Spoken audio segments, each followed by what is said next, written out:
It is kind of a dreary rainy day, and my Cap came over to bring supplies, and he was headed back and noticed there was an odd sound with the generator. So he double checked and it was not running properly. Leisure, every time he comes out to visit me, there's another project to do. Thank God for my Cap.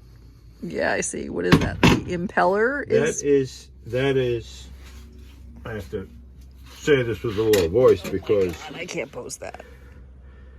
But this is the raw water impeller, which pulls in salt water from the sea and runs it through a heat exchanger, which is a water version of a radiator, to cool the engine. In this case, it's a diesel engine that drives the generator.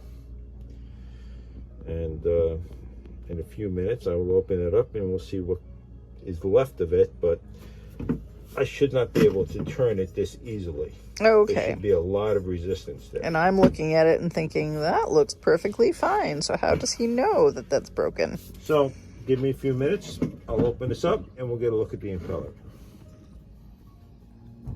Still filming? I am. Oh, geez, this is a step-by-step thing. It doesn't have to be. So I have to watch my language. It does. You have to watch your language, behave yourself. But I don't have to stop because once I'm editing, I can just split the tape. Okay. So if you do get mechanics Tourette's, oh, I have mechanics Tourette's. That's unavoidable. I will just edit it out.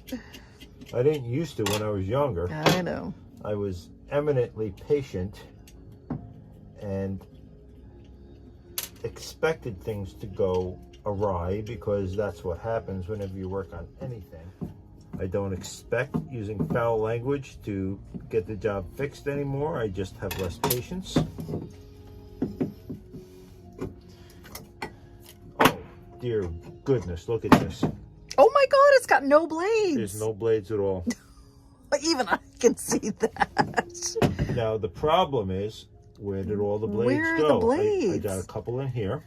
I just broke the gasket, so hopefully there's a new gasket. Oh, crap. Somewhere. Here's a piece of blade, which means that it's all in the generator. It's inside the generator? Yeah, in the cooling system. Oh, dear. So what we will have to do is when we get back to shore, we'll have to back flush this. But in the meantime, we'll put a new impeller in. And this impeller is only a year old. So I don't know why it blew apart like this. But what we'll do is we'll back flush it when we get back to Fort Rachel in a month. Mm-hmm. And get all those rubber pieces out, because... And they won't cause problems until then? It's unavoidable. There'll be some blockage. Mm-hmm. But we should be able to get through the next month without any issues. Okay. Hopefully. Well, we'll find out once we start it back up again. Yeah. And, we'll find out. You know, that's all we can do. I don't know where the other piece... Okay, let me go dig out the new impeller. So here's the spare impeller. I always keep spares on board, including spare gasket. Ba is wise, ba is good. Now, as you can see, the old one is missing a few parts. Yes, it is. So, and the problem is we then have to get those parts. So what I'm going to do is this and this is going in there, and when we back flush in a month, I will have a screen out and we'll capture all those parts and match them up to be sure that we've caught everything. I hate to have to admit it, but it's not the first time I've had to do this. And the problem is, if you don't get all the parts, then you have to start taking the engine apart. Oh, dear. To try to get them. But that's okay. It's all part of being a mechanic. You'd like to get the easy way. The new impeller in. You need to grease all these leaves and also grease inside of this, because there's a certain period of time, and it's only a matter of seconds, where there's no water coming through the lubricator. But these things can blow apart in just a couple of seconds, that it isn't damaged upon first startup before water can get through it. Now we'll minimize that by bleeding the hoses. Oops. And getting water up into this before we start it. And even out here where the gasket's going to be, it's not a bad idea to have grease there. And that all comes right in the package with the new... That all comes, well, yes. From where I purchase it, yes, it all comes in. And I'm even going to put grease on this gasket. And where do you get your stuff? Well, keep in mind, this is a 40-year-old generator. Mm-hmm. So you get the parts where you can. Mm. This particular one, we'd have to look at the address. I got it from Steve Buttrick in Cantonment, Florida. Which means I either got it on eBay or I got it from Amazon and it was drop shipped from Steve. Oh, it looks like eBay. I think you have an eBay packing slip on there. I mean, when you're dealing with 40-year-old equipment, you get it from wherever you can. Most OEMs aren't interested in stocking parts these days after 10 years. What's an OEM? Original equipment manufacturer. Oh, okay. I believe by law they have to maintain parts for the first 10 years after they produce something. And some companies will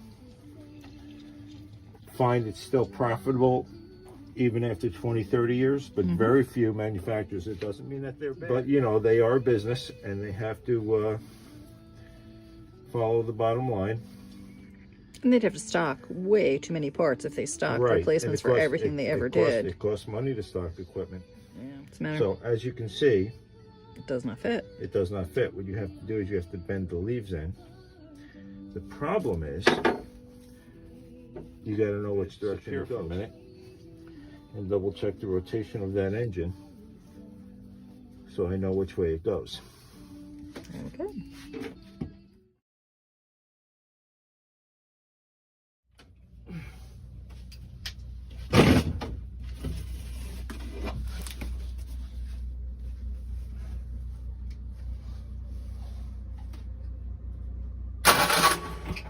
Okay, now I know.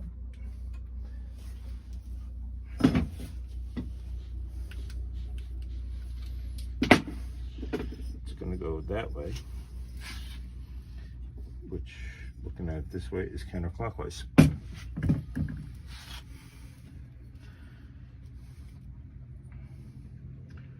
So putting this in, it's going to go this way. So it's going to be clockwise from this direction. So what we do is we just kind of bend them in, and we want them all to be bending slightly this way as we push them in.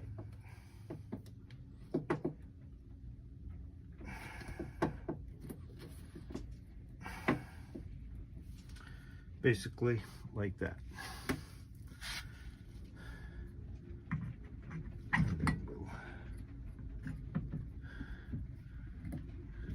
Like that, and rotate it in until we get all the holes lined up, and then wipe some of the grease off our fingers so we can actually grasp things. Now, as you can see, the kit, like all good kits, comes with a new set of screws, because these screws are brass. I don't know if I'm... Okay, yep. Ooh, 3D. Ooh. Stop. With good kits come with additional hardware, and the reasoning behind that is? Okay. For water pumps especially, they're exposed to salt water.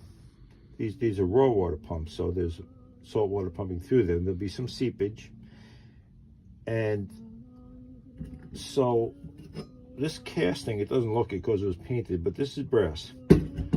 This is brass, and this is brass. Brass is kind of soft.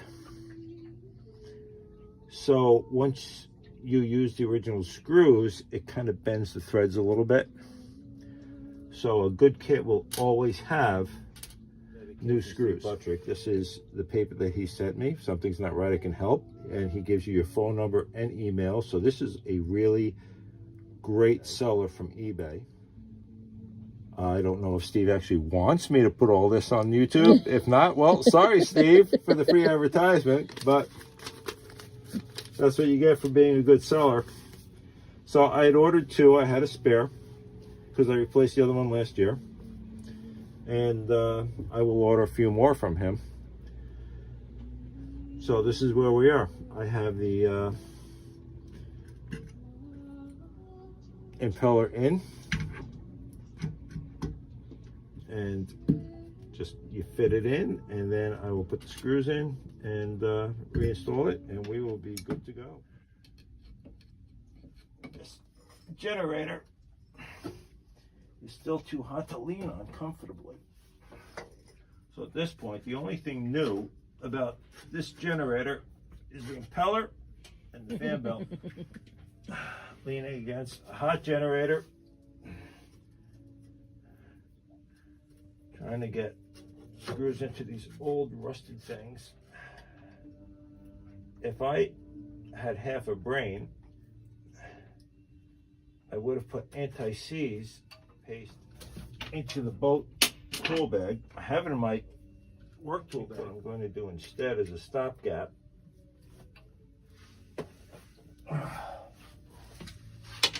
Is I'm going to put a little bit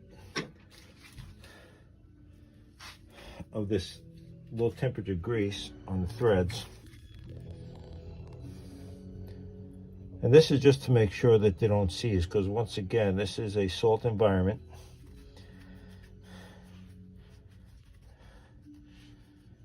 And although this is a stainless screw, the engine is cast iron. You really should use a special anti-seize paste, which is either based on nickel or copper, but this will do, especially since these screws will all be opened up again in a year, because these impellers have to be replaced on a regular basis, obviously. Well, certainly an advantage is having worked out your whole life. You're very flexible. You're in this little, like, rabbit warren type space with the engines and the generator. You got to reposition that engine light. It's in the way of my filming.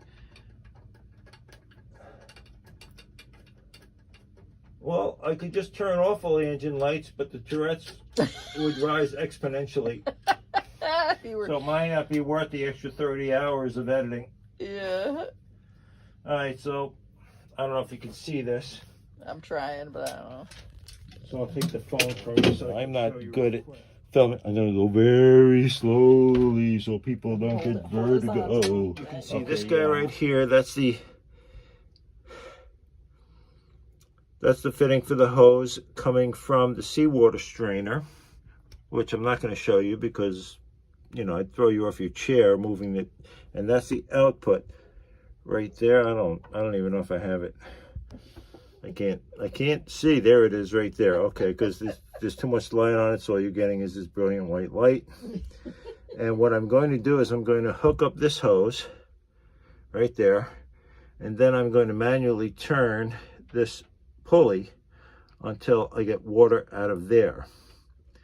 And that's how I'm going to prime it, because we don't want the rubber impeller to run dry, even though there's grease in it. So now we can get water into it, the better. This is the sea strainer. I'm hoping that this will all be edited so you don't have to deal with the motion sickness. Okay, I'm handing you back to Kathy.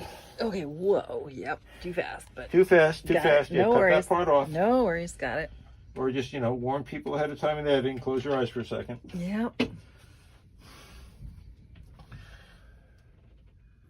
I don't expect that this will be helpful to anyone, because anyone in their right mind is not going to buy a 40-year-old boat. Hey. I think a lot more people out there are in 40-year-old boats than not. Yeah, well, here's the thing. If you buy a 40-year-old boat, you can buy a $750,000 boat for 5 figures. And then just put up with doing all this.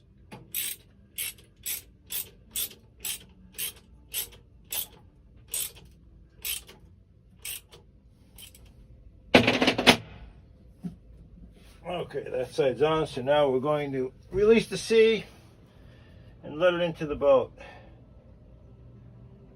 In a controlled manner. Well, I had taken this cover off because we needed to check the sea strainer to make sure that that wasn't clogged and that wasn't causing our problem. Did we film that at all? Yeah. Can you see the sea strainer from there?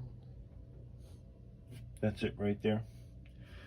But I've opened it up, as you can see. This is open, this is closed. So it's now open. Does not appear to be anything more than maybe some slight seepage, which will seal itself, because, well, salt water just tends to do that. And now I'm going to turn this manually until I see water coming out the other side. Still not getting it, so it might not be coming up through here. So what I'm going to do is loosen that back up and get water coming back out of that hose, and then put it back in and do it again.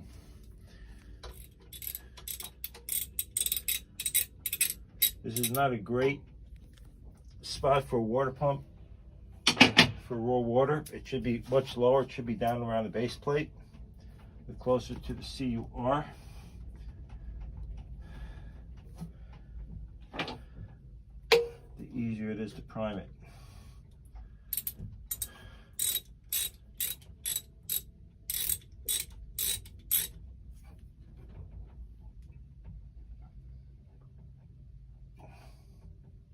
As you can see, we're getting nothing out of this. I actually have to bring the hose down a bit.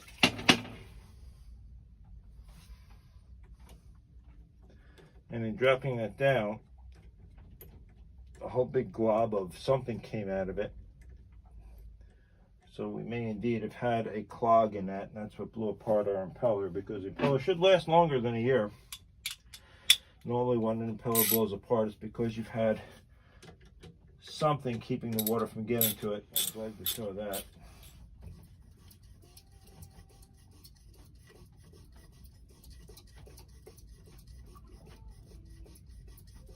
I can hear the water coming through at this point. I haven't seen it yet, but I can hear it very well. Okay, so everything's in. You know, I got tired of trying to manually prime it, so I hit the starter a couple of times to spin it and wait until water is spurted out of the output of the water pump, and so now that's all good. Now I just have to tension the fan belt, and then we'll be able to turn it on and see. And you know, once we see water coming out of the exhaust outside, then I'll have to put all the soundproofing back on. So I'm still about half an hour to 40 minutes away from being done, but the nastier part of the job is done. You're now checking the coolant?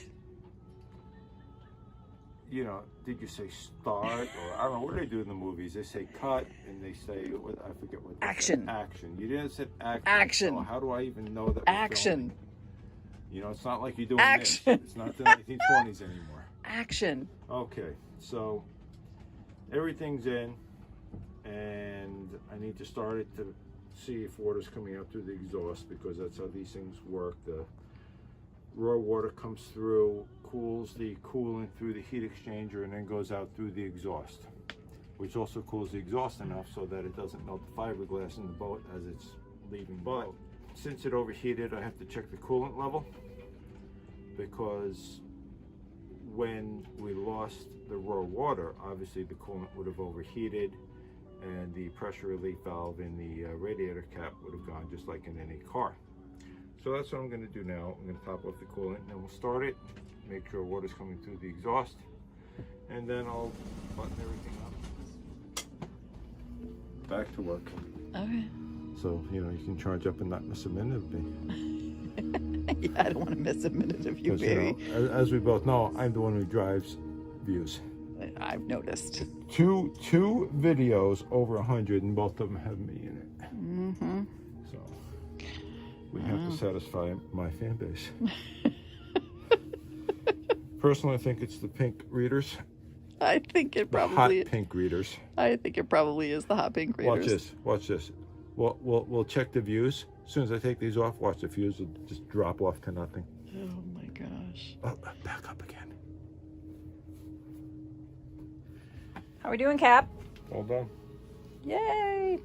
Thank you.